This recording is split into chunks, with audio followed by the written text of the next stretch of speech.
그리스도에서 안에 사랑하는 울산교회 성도 여러분, 지난주에는 광복절이 있었습니다. 우리나라가 일제로부터 75년 전에 독립한 것을 기념하는 그런 날이었습니다. 근데 솔직히 말씀을 드리자면 저는 그렇게 한국 근현대사에 대해서 잘 몰랐고 좋아하지도 않았습니다. 굳이 핑계를 대자면 학교 다닐 때 제가 근현대사를 제대로 배우지 못했다, 이렇게 변명을 할 수 있을 것 같습니다. 중고등학교 시절에 역사 수업을 들으면 고조선, 삼국시대, 고려, 조선 중기 이렇게까지는 열심히 나가다가 조선 후기쯤 가면 시간 없어 이러면서 선생님이 저에게 이제 연도만 빨리 외우라고, 그거 시험에 나온다고 이러고 넘어가곤 했었거든요. 1866년 병인양요, 1871년 신미양요, 1876년 강화도 조약, 1894년 동학농민전쟁, 1905년 을사조약, 1910년 한일합방. 다음의 조약들을 순서대로 쓰시오. 이 문제 대학 수학능력 시험에 나온 문제였습니다. 안 그래도 제가 숫자에 약한데 이렇게 시험 때문에 억지로 숫자를 외우려니까 이게 도무지 좋아지지가 않았습니다. 조금 더 제가 자란 후에 그 연표의 숫자들이 사실은 그때 그 나라가 어떻게 망해갔는지를 보여주는 것이라는 것 이해하고 나서는 그 숫자들에 대한 거부감이 조금은 사라졌습니다. 기울어져 가는 나라를 그래도 세워보려고 애썼던 사람들, 그리고 그 망국을 더욱 부추겼던 사람들, 그 사람들의 이야기가 그 연표 속에 담겨 있다는 것을 알게 된 것이죠. 그래도 저의 한국 근현대사를 좋아하지 않는 경향은 계속되었습니다. 제가 그래서 역사학과를 나왔는데요, 저는 서양사를 전공하고 한국사는 무시했습니다. 왜 그 이유 중에 하나는 한국 근현대사가 우리네 조상들의 역사가 너무 슬픈 이야기이다 하는 것들이 제가 그 역사를 좋아하지 않는 또 다른 중요한 이유가 되었습니다. 제가 슬픈 이야기를 참 싫어하거든요. 제가 전에 저희 딸아이가 아주 어렸을 적에 둘이 같이 그 플란더스의 개라고 만화 영화를 둘이 같이 보다가 너무 슬퍼가지고 둘이 껴안고 막 엉엉 울었던 적이 있어요. 제가 그런 남자입니다. 그러다 보니까 제게 있어서 이 역사 이야기는, 우리 역사 이야기는 이거 슬퍼서 너무 싫은 것이었습니다. 요즘 아침마다 묵상하는 예레미야의 말씀은, 그리고 오늘 나누고자 하는 에스겔의 말씀도 그런 슬픈 역사 이야기 다루고 있는 것 같습니다. 아수르와 애굽, 그 연합군과 바벨론이라는 신제국이 벌이는 세계의 대전의 틈바구니에 선 조그만 나라 유다가 애굽에 의해서 짓밟히고 바벨론에 의해서 침공당하고 결국 왕들과 백성들 모두가 포로로 끌려가는 것으로 끝나는 그 역사 이야기는 너무 슬픈 이야기 아니겠습니까? 그래서 저는 이 에스겔, 예레미야 이런 거는 좀 잘 보지 않았습니다. 근데 어떻게 된 일인지 제가 울산교회 온 지 2년 반 정도 됐는데요, 아침 큐티 본문이 예레미야, 그 다음 에스겔, 그 다음에 또 큐티 책 바꾸고 났더니 또다시 예레미야, 또 좀 있으면 또 에스겔, 이렇게 하게 될 것 발견하게 됐습니다. 도무지 피해갈 수가 없다는 것 알게 된 것이죠. 이 에스겔의 이야기를, 그리고 요즘 아침마다 묵상하는 예레미야 말씀을 잘 이해하기 위해서는 어쩌면은 제가 그렇게 싫어했던 그 연표를 조금은 이해할 필요가 있을 것 같기도 합니다. 우리가 살피고자 하는 시대는 여기 요시야의 죽음으로부터 시작하는 시대입니다. 우리가 알듯이 히스기야 왕 이후에 작은 왕국 유다는 하나님을 떠나서 악한 길로 달려갔다라고 성경은 말합니다. 세계가 격변하는 무렵 강대한 세상 나라를 의지하며 헛된 우상에 자신의 소망을 걸며 하나님 원하시는 길에서 점점 더 멀어져 간 것입니다. 그 길을 막아섰던 왕이 이 표의 제일 위에 등장하는 요시야 왕입니다. 그 왕은 우상 숭배하던 산당들을 부수고 하나님께로 돌아가자 이렇게 외쳤던 왕입니다. 그리고 그의 통치 아래서 남유다와 북이스라엘이 수백 년 만에 처음으로 하나의 나라가 되었습니다. 그리고 요시야와 그의 백성들은 이제 하나님의 심판의 날이 다가온다는 것 알면서도 하나님의 백성으로 우리가 하루를 살아도 살아야 하지 않겠나 이렇게 언약하였으며 유월절을 지켰습니다. 예레미야는 바로 그 시대에 요시야와 함께한 선지자였던 것입니다. 그런데 그런 유다의 마지막 빛은, 그 찬란한 빛은 609년에 아수르 애굽 연합군과 바벨론이 벌이는 세계의 대전의 틈바구니에서 꺼져버리고 말았습니다. 아수르 애굽의 연합군의 진군을 막아서던 요시야 왕은 무깃도에서 벌어진 전투에서 전사해버린 것입니다. 그들 뒤를 이어 왕이 된 여호아스 왕은 왕이 된 지 3개월 만에 애굽으로 끌려가 거기서 죽었습니다. 그리고 애굽에 의해서 다시 왕이 된 요시야의 또 다른 아들 여호야김은 왕위에 오른 지 4년 후인 605년에 느부갓네살이 아수르 애굽 연합군을 격파하고 바벨론이 패권을 차지하자 다니엘 비롯한 왕족들을 포로로 내어주며 평화를 약속받게 되었던 것입니다. 그러나 여호야김은 예레미야 등의 예언에도 불구하고 바벨론의 내정이 어려운 틈을 타서 애굽의 편을 들어서 반역을 꾀하게 됩니다. 그래서 바벨론의 1차 침공을 초래하게 되는 것이죠. 그 결과 많은 귀족들과 기술자들, 용사들, 그리고 왕까지 포로로 잡혀가게 되었습니다. 새로이 왕이 된 여호야긴마저 3개월 만에 포로로 끌려가는 대가를 지불하고서야 유다는 그 멸망을 잠시 유예하게 되었습니다. 그리고 그렇게 끌려가던 그들 중에는 제사장 가문의 젊은 제사장 에스겔도 있었던 것입니다. 그러나 598년 포로로 잡혀간 조카 여호야긴을 대신하여 새로이 왕이 된 마지막 왕 요시야의 또 다른 아들 시드기야 역시 그의 앞선 왕들이 걸어갔던 그 길 계속해서 걸어갔습니다. 돌이키라는 그 하나님의 말씀을 거절한 채 그의 신하들과 우리는 아무 문제가 없어, 이대로 하면 돼 라고 이야기하는 거짓 선지자들의 조언을 따라서 애굽이 도와줄 것을 기대하면서 다시 반란을 일으킨 것입니다. 그러나 애굽은 돕지 않았고요, 유다는 멸망했습니다. 586년 성전은 불탔고 예루살렘은 무너졌고 하나님의 나라라 불리던 유다는 멸망했습니다. 그 왕 시드기야는 눈이 뽑힌 채 쇠사슬에 묶여 바벨론으로 끌려가 죽임을 당했습니다. 그리고 그 모든 소식이 10년 전에 포로로 잡혀가서 그발 강가에서 고국의 소식이 어떻게 되나 기다리고 있던 포로들과 그리고 에스겔에게 전해진 것입니다. 유다의 희망은 사라진 것입니다. 오늘 말씀의 1절은 2절은 이런 말로 시작합니다. 여호와께서 권능으로 내게 임하시고 그의 영으로 나를 데리고 가서 골짜기 가운데에 두셨는데 거기 뼈가 가득하더라. 나를 그 뼈 사방으로 지나가게 하시기로 본즉 그 골짜기 지면에 뼈가 심이 많고 아주 말랐더라. 유다는 멸망했습니다. 그리고 그 다음 해가 되었던 것입니다. 그 발강가에서 에스겔에게, 어쩌면 낙심 가운데 있었던 그들에게 하나님께서 권능으로 임하셨습니다. 그리고 그는 성령의 인도하심을 따라서 지금 어느 골짜기에 이르게 된 것입니다. 그 골짜기가 어느 골짜기였는지는 분명치 않습니다. 환상이니까요. 유다의 마지막 희망이었던 요시야가 전사한 무깃도 골짜기였는지, 아니면 예루살렘에서 그 시체들이 참 거름더미처럼 던져졌던 흰놈 골짜기였는지 그것은 알 수가 없습니다. 그러나 그 광경은 너무나 분명했습니다. 거기에는 마른 뼈들로 가득했던 것입니다. 우리 조상들도 그렇게 믿었지만은 그 당시 유대인들은 가장 비참한 죽음으로 생각했던 것이 객지에서 죽는 것이었습니다. 고향으로 돌아가지 못하고 조상들의 묘에 함께 묻히지 못한 채 객지에서 죽는 죽음은 저주받은 죽음이라고 그들은 생각했던 것입니다. 그래서 전쟁이 한창이던 그 무깃도 전투에서 요시야의 신하들은 죽음을 무릅쓰고 요시야의 시체를 옮겨오는 것입니다. 그리고 옛날 사울 왕에게 은혜를 입었던 길르앗 사람들은 목숨을 걸고 블레셋 진영으로 숨어 들어가 사울의 시신을 끌어다가 그 조상의 묘에 묻어 주었던 것입니다. 그런데 이제 에스겔이 찾아간 그 골짜기에는 이리 보아도 저리 보아도 조상의 묘에 묻히지 못한 저주받은 인생들의 마른 뼈만이 가득했습니다. 한때 하나님의 백성이라 불리던 그들이 이제 수습할 자 한 명 없이 그 골짜기에 버려져 있었던 것입니다. 그곳은 소망 없는 절망의 골짜기였습니다. 11절에서는 하나님께서 그 골짜기의 환상이 무엇을 의미하는지 친히 설명해 주셨습니다.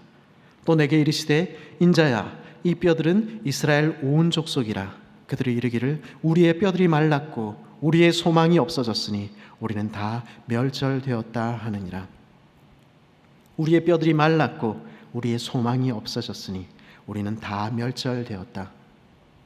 마른 뼈가 가득한 그 골짜기는 사실 소망 없는 지금 이스라엘의 모습을 보여주는 그림이었습니다.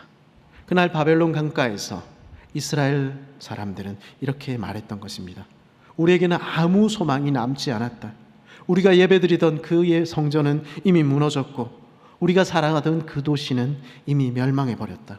우리 왕은 죽었고 우리는 이곳 바벨론으로 끌려오지 않았나. 우리는 숨만 쉬고 있을 뿐 이미 죽은 자들이다. 짙은 어둠 속에서 그들은 말했던 것입니다. 이곳 바벨론은 우리 무덤이다. 우리는 다시 회복되지 못한 채 이곳에서 죽을 사람들, 이미 죽은 마른 뼈와 같은 인생들이다. 그러면 왜 그들은 이런 처지에 놓여 있게 되었습니까? 그들은 왜 지금 마른 뼈와 같이 하나님의 백성이라 불리던 그들이 왜 죽은 자처럼 그 자리에 앉아 있게 되었습니까? 그것은 하나님께서 그들에게 향하여 가지고 계셨던 그 기대를 도무지 충족하지 못했기 때문입니다. 하나님께서 그들에게 원하신 것 무엇이었습니까?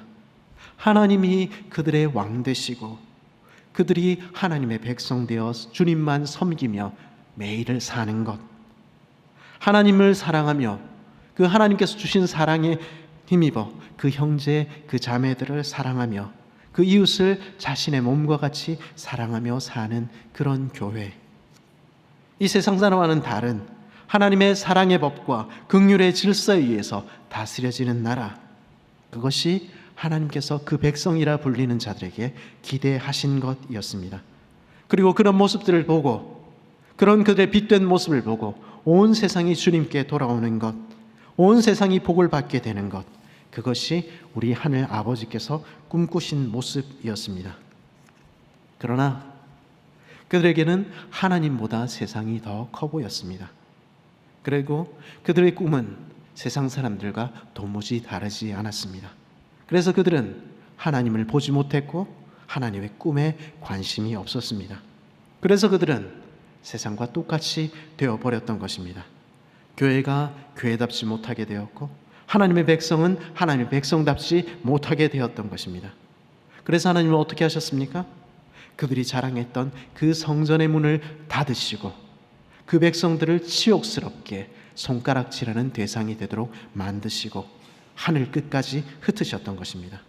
그래서 그들의 나라는 멸망했으며 그래서 그들은 지금 바벨론 강가에서 울고 있게 되었던 것입니다.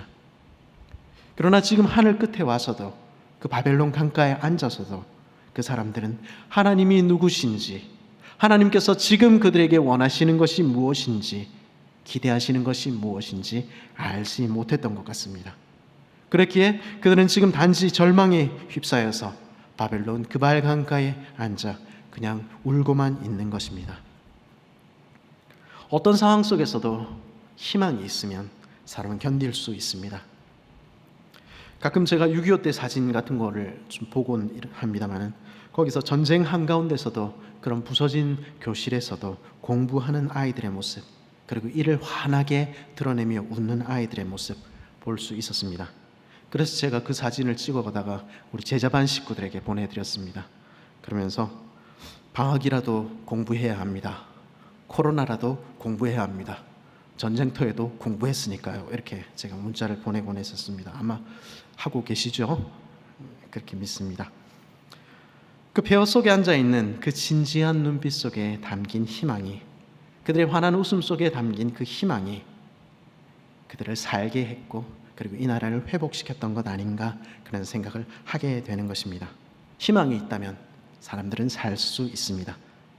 그러나 절망에 사로잡히게 되면 아직 청춘이어도 아직 여력이 있어도 우리는 아무것도 할 수 없게 됩니다. 사람을 참으로 죽게 만드는 것은 절망인 것입니다. 일제시대의 처음에는 독립운동에 매진했던 많은 사람들이 변절하고 일제로 전향했던 것 보게 됩니다. 그 중에는 당대에 가장 똑똑했던 사람들, 가장 유능했던 사람들 적지 않게 있었습니다. 독립이 된 후에 변절했던 그들에게 당신들은 왜 변절했소? 라고 물었을 때 그 사람들은 이렇게 대답하곤 했습니다. 나는 일제의 시대가 계속될 줄 알았어. 나는 이 세상이 영원할 것만 같았어. 나는 절망했고 그래서 가장 현실적인 것을 선택했을 뿐이요. 지금 바벨론 그발강가에 앉은 그들에게는 그 포로가, 그 무너진 예루살렘이, 그리고 마른 뼈가 현실이었습니다. 그들에게는 하나님은 보이지 않았던 것입니다. 그들에게는 하나님의 꿈도 보이지 않았고 하나님이 누구신지도 보이지 않았습니다. 그래서 그들은 그들의 조상이 그러했듯이, 그들의 조상을 손가락질하던 그들은 그들의 조상처럼 하나님의 백성답게 살지 못하고 죽은 자가 되어 있었던 것입니다. 욕하면서도 어느새 자신도 모르게 세상과 동일하게 그렇게 살고 있었던 것입니다.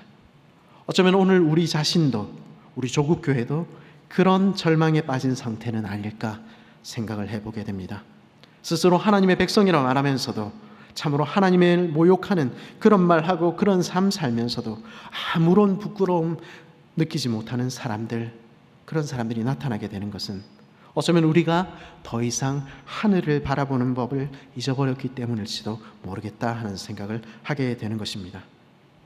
우리 마음에 하나님과 그의 나라에 대한 소망이 사라졌기 때문에 세상과 똑같은 모습 되어서 결국은 세상의 손가락질 받는 이 모습까지 처하게 된 것은 아닐까 하는 생각을 하게 되는 것입니다.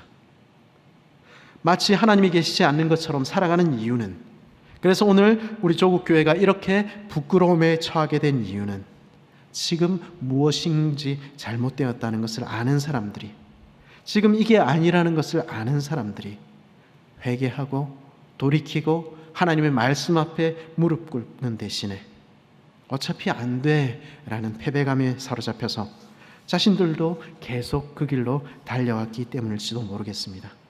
그래서 우리는 세상의 조롱거리가 되어버린 것입니다. 우리는 그래서 마른 뼈처럼 되어버린 것입니다. 바벨론 그발 강가에 앉아있던 유다 백성들은 그곳에서 자신과 조상들의 죄를 회개하고 하나님 앞으로 다시금 또다시 돌아가는 대신에 이제 완전히 그 나라가 멸망했다는 소식을 듣고 그저 앉아서 탄식만 하고 있었습니다. 우리의 뼈들이 말랐고 우리의 소망이 없어졌으니 우리는 다 멸절되었다. 그 탄식 속에서 그들은 살았으나 죽은 자 되었던 것입니다. 그 상황 속에서 그 뼈들로 가득한 골짜기에서 우리 주님께서는 물으셨습니다. 인자야, 이 뼈들이 능히 살겠느냐? 그들이 다시 살아나서 그들이 다시 하나님의 백성으로 살게 되겠느냐? 그 뼈들로 가득한 골짜기에서 에스겔은 대답했습니다. 3절입니다. 그가 내게 이르시되 인자야, 이 뼈들이 능히 살 수 있겠느냐 하시기로 내가 대답하되 주 여호와여, 주께서 아시나이다. 주 여호와여, 주께서 아시나이다. 그의 눈에 보인 것은 마른 뼈뿐이었습니다. 그의 눈에 보인 것은 절망뿐이었습니다. 그러나 에스겔은 절망을 대답하기를 거부했습니다. 대신에 주님께 그 시선을 돌리고 주님의 대답을 기다린 것입니다. 왜냐하면 그가 묻고 있는 그분은, 그가 믿고 있는 그분은, 지금 그에게 말씀하시는 그분은 전능하신 아버지 하나님, 천지의 창조주이시기 때문입니다.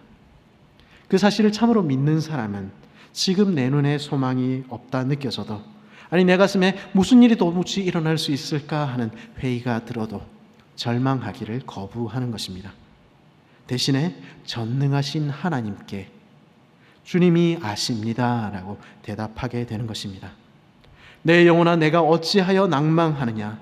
내가 어찌하여 불안하는고? 너는 너의 하나님을 바라라. 노래했던 신앙의 선배들처럼 다시 주님을 바라보고 주님의 대답을 기다리기로 결심하는 것입니다.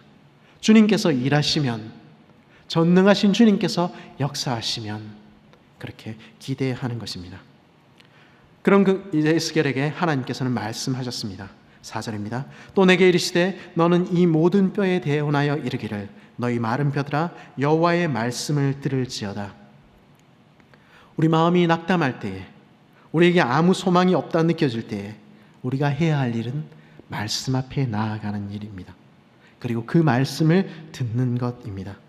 우리의 감정을, 우리의 지식을 신뢰하는 대신에 변치 않는 하나님의 말씀을 듣고 그리고 변함이 없으신 그 말씀을 신뢰하기로 작정해야 하는 것입니다. 그때에 비로소 우리는 우리에게 말씀하시는 그 주님, 그 하나님이 누구신지 알게 되는 것입니다. 내가 여호와인 줄 너희가 알리라. 그분이 비로소 자신이 누구신지 드러내어 보여주시는 것입니다. 우리 하나님은 어떤 분이십니까? 너희 마른 뼈들아 여호와의 말씀을 들을지어다. 그 명령 앞에 마른 뼈들이, 그 골짜기 가득한 마른 뼈들이 서로 연결되기 시작했습니다. 그 골짜기 가득 무너져 있던 뼈들이 움직이며 뼈와 뼈가, 마디와 마디가 연결되기 시작한 것입니다. 거기에 힘줄이 이어지고 살이 오르고 가죽이 덮이기 시작한 것입니다.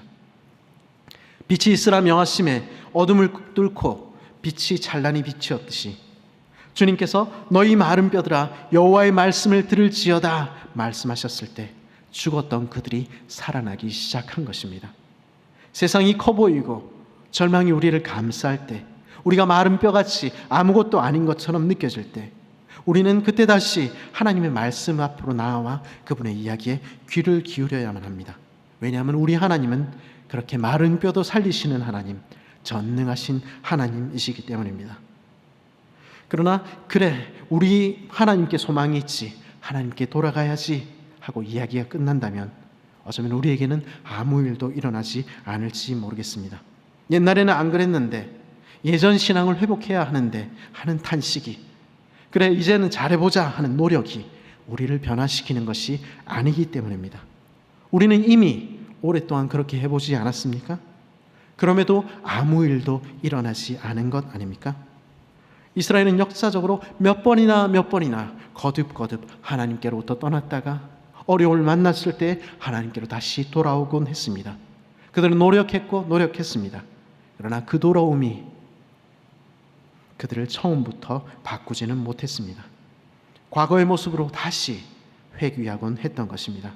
우리가 그렇듯이 말입니다. 그러므로 우리는 후회하는 것 이상의 그 무언가가, 말씀을 읽고 우리가 하나님을 알려고 노력하는 이상의 무언가가, 우리가 할 수 있는 최선의 노력 그 이상의 무언가가 우리에게는 필요한 것입니다. 오늘 말씀이 이스라엘의 절망에 대한, 그리고 회복에 대한 말씀이라는 점을 감안할 때 8절은 조금은 독특한 이야기를 우리에게 들려줍니다. 내가 또 보니 그 뼈에 힘줄이 생기고 살이 오르며 그 위에 가죽이 덮이나 그 속에 생기는 없더라. 그 뼈에 힘줄이 생기고 살이 오르고 가죽이 덮이고 그 골짜기의 뼈들은 겉으로 볼 때 회복되었습니다. 겉으로 볼 때 이제는 그들은 아무 문제가 없는 것처럼 보였습니다. 그러나 여전히 그들은 살아있는 존재들이 아니었습니다. 왜냐하면 그들에게는 생기가, 하나님의 성령이 없었기 때문입니다. 우리의 회개로, 우리의 노력으로 우리는 잠시 회복된 것처럼 느낄지 모르겠습니다. 100년 전 신앙으로 돌아가자 우리는 그렇게 외쳤었습니다. 그러나 우리는 여전히 전혀 변화되지 않은 채 우리 조국교회는 여전히 이 모습 이대로 있는 것입니다. 그 이유는 무엇입니까? 속사람이 우리의 속에서부터 새롭게 되지 못했기 때문입니다. 그것이 이스라엘이 경험했던 이야기이며 우리가 경험하는 이야기입니다. 우리의 노력이 우리를 새롭게 할 수 없는 것입니다.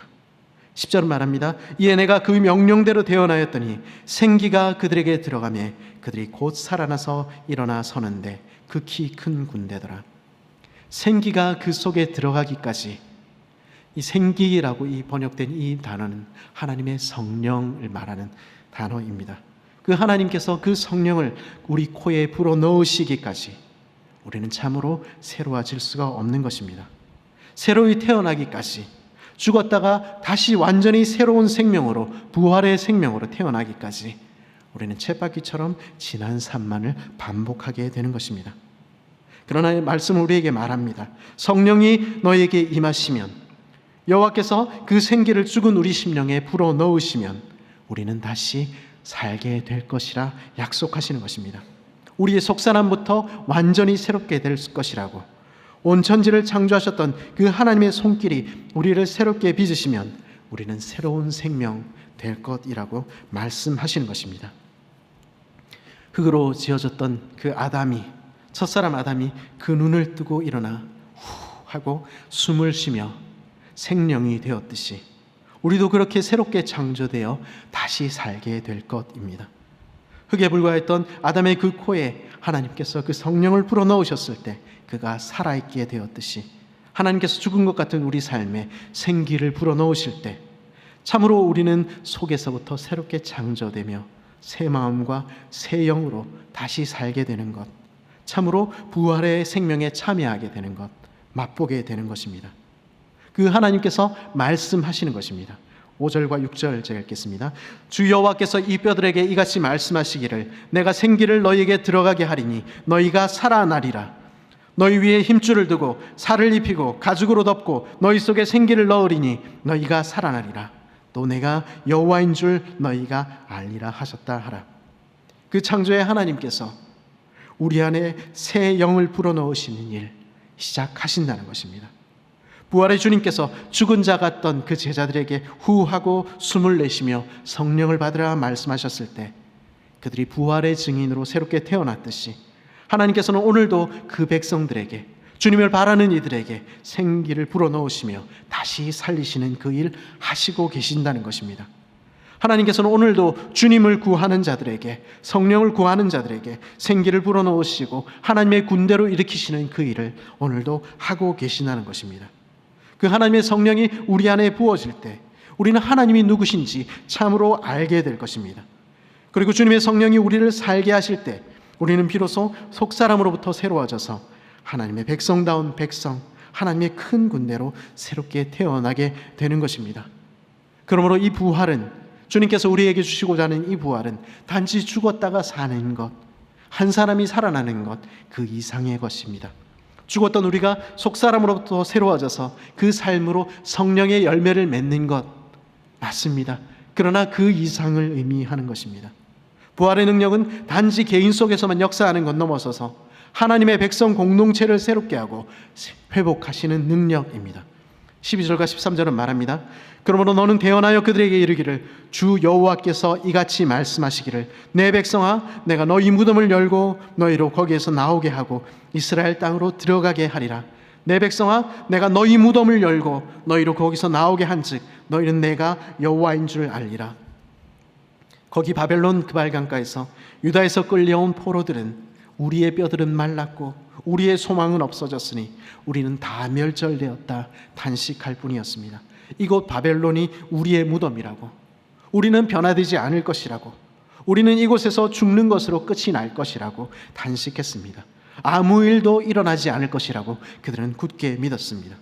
그러나 하나님의 성령께서 그들에게 부어졌을 때, 그분이 일하시기 시작했을 때 무덤 같은 바벨론을 깨시고 그 무덤 문을 활짝 열어 젖히셨을 때 하나님을 섬기는 새로운 백성들이, 새로운 군대가 되어 일어나 힘차게 진군했던 것입니다.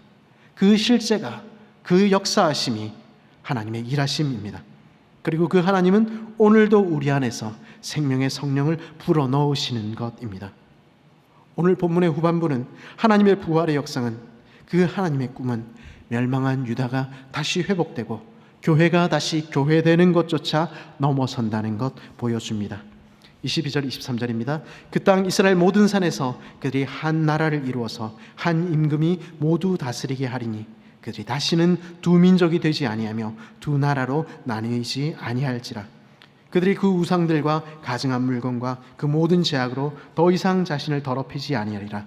내가 그들을 그 범죄한 모든 처소에서 구원하여 정결하게 한즉 그들은 내 백성이 되고 나는 그들의 하나님이 되리라. 하나님께서 만드실 그 나라는 오래 반목하였던, 서로 완전히 분리된 것 같은 두 막대기가 합하여져 한 막대기가 되듯이 서로 하나가 될 수 없었던 북이스라엘과 남유다가 서로 손에 손을 맞잡고 한 나라로 새롭게 주저되는 나라일 것입니다. 그리고 그날 그들은 자신의 욕망을 따라 우상을 섬기는 일 벗어나 다툼과 분쟁을 넘어서 참으로 모두가 새롭게 태어나 그들이 그들의 하나님 되시고 그들은 하나님의 백성다운 백성 되는 나라, 새로운 나라 이루게 될 것이라는 것입니다. 하나님께서는 그 꿈을 꾸고 계셨던 것입니다. 하나님께서 주시기 원하시는 부활은 바로 그런 것이었던 것입니다. 그러면 그 일은 어떻게 일어납니까? 내 종 다윗이 그들의 왕이 되리니 그들 모두에게 한 목자가 있을 것이라. 그들이 내 규례를 준수하고 내 율례를 지켜 행하며 내가 내 종 야곱에게 준 땅 곧 그의 조상들이 거주하던 땅에 그들이 거주하되 그들과 그들의 자자손손이 영원히 거주할 것이요 내 종 다윗이 영원히 그들의 왕이 되리라. 그 일은 하나님께서 세우실 다윗의 자손 한 왕 한 목자 통하여 이루어질 것이라 말씀하셨습니다. 그리고 우리는 그분을 우리 주 예수 그리스도라 부르는 것입니다. 그분이 우리 안에서 온전히 왕노릇하실 때, 그분이 나의 삶의 주인이 되실 때, 아니 그것을 넘어서서 교회의 주인 되시며 이 땅의 주인 되실 때 참으로 하나님의 나라는 이 땅에 임하게 되는 것입니다. 그리고 한 분 하나님의 통치, 주님의 통치 아래 우리 안에 거하시는 한 하나님을 섬기며 사는 한 백성 태어나게 될 것입니다. 내 처소가 그들 가운데 있을 것이며 나는 그들의 하나님이 되고 그들은 내 백성이 되리라. 내 처소가 영원토록 그들 가운데 있으리니 내가 이스라엘을 거룩하게 하는 여호와인 줄 열국이 알리라. 그리하여 그 빛을 보고 온 세상이 우리 주와 그리스도의 나라가 되는 날 오게 될 것이라는 것입니다. 그것이 하나님의 꿈이었습니다. 우리 아버지 하나님께서는 그 백성 안에 오늘도 생명의 성령을 불어넣으시며 그날이 오도록 오늘도 역사하고 계신 것입니다.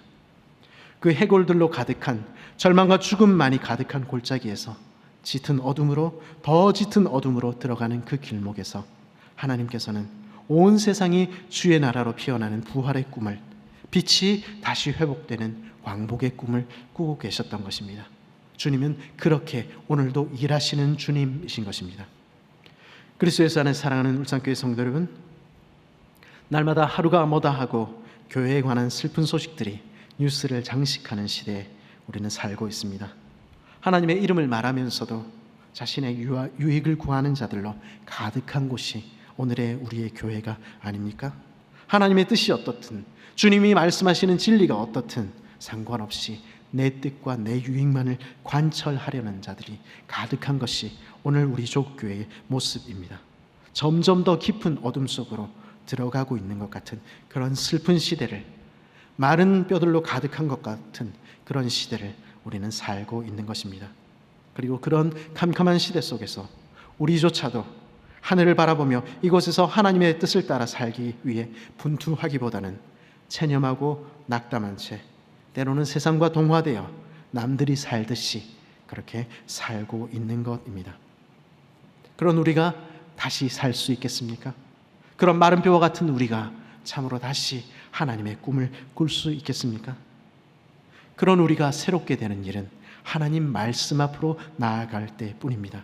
우리의 감정 대신에 우리의 지식을 신뢰하는 대신에 변치 않는 그 말씀에 귀를 기울이며 철저히 그 말씀을 신뢰하며 약속하신 그분을 의뢰하며 나아가야 하는 것입니다. 그리고 주님이 누구신지 기억할 때, 그리고 그 주님이 우리 안에서 일하시기를 간구할 때 우리 안에 비로소 역사가 일어나는 것입니다. 우리 주님은 누구십니까? 마른 뼈에 생기를 불어넣으셔서 하나님의 군대로 일으키시는 분, 그 무덤 같던 바벨론을 열고 하나님의 군대로 진군케 하시는 분, 그분이 바로 우리 하나님이십니다. 그 하나님께서 오늘도 우리 안에 주님의 성령 불어넣어 주시도록, 내 안에 주님의 성령을 불어넣으셔서 나를 변화시켜 주시도록 간구하며 나아갔으면 좋겠습니다. 죽은 것 같은 우리 삶에 생기를 불어넣으셔서 참으로 새 마음과 새 영으로 하나님을 참으로 예배할 수 있는 자 되도록 해달라고, 우리 영이 참으로 다시 살게 해달라고 하나님께 간구하며 나아갈 수 있기를 바랍니다. 참으로 부활의 생명에 참여하게 되도록 날마다 간구하며 그분께 우리 자신을 맡기며 지금 이곳에서 믿음으로 살아갈 수 있기를 바랍니다. 예수님만이 참으로 이곳에서 내 삶의 주인이십니다 고백하는 삶으로 우리 하루를 채워가며 우리의 가정의 주인이 주님이십니다, 이 사회의 주인이 바로 주님이십니다 고백하며 선포하며 그렇게 그 일을 위해서, 주님이 주인 되시는, 주님이 왕 되시는 그 일을 위해서 우리 자신을 어떻게 드릴 것인지 그렇게 고민하는 우리 되었으면 좋겠습니다. 그럴 때 우리는 우리 자신을 넘어서서 우리를 새롭게 하시는 그 일을 넘어서서 공동체를 새롭게 하시며 이 땅의 교회를 새롭게 하시며 온 세상을 새롭게 하시는 하나님의 부활의 역사를 보게 될 것입니다. 그 부활의 생명에 참여하며 빛이 회복되는 광복의 아침 맞이하게 될 것입니다. 그 하나님의 꿈을 함께 꾸며 하늘의 뜻이 지금 이곳에서도 이루어지는 것, 참으로 속에서부터 간구하는 저와 여러분 되셨으면 좋겠습니다.